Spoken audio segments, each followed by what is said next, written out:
vemos a Carballo. Aí están loitando pola cuarta posición constantemente Somozas e Deportivo B. Vai gañando, vanse depende superando. das xornadas, vanse superando unha Parece outra. que os tres, o primeiro clasificado parece que vai ser o Racing de Ferrol, segundo e terceiro pelexando Celta B e Sociedade Deportiva Compostela, é a impresión que dá toda agora, e por esa cuarta posición que dá acceso aos postos de playoff, aí están Somozas e Deportivo B. Non hai que descartar, por suposto, o Cerceda, sobre todo, o Cerceda, o que ven de menos a Pontevedra. máis. Oportunidades sobre todo na segunda metade. Esta pro Bergantiños moi clara, de Alberto. Ese remate coa cabeza anticipándose a Marc, a pelota marchou fora por pouco E vaya golpe.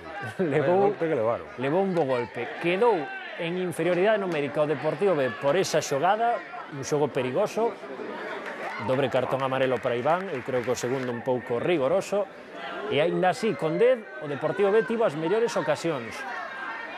Sobre todo, anulouselle un gol discutido, polémico.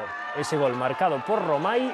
A dúbida é saber se o xogador que está na frontal da área pequena toca antes a pelota. Sí, é que sí que a toca, por iso é fora de xogo, non? Parece. Se hai contacto, é fora de xogo. Ben o árbitro asistente, ben o árbitro. Ao final, empate a 0, ainda que houve boas oportunidades.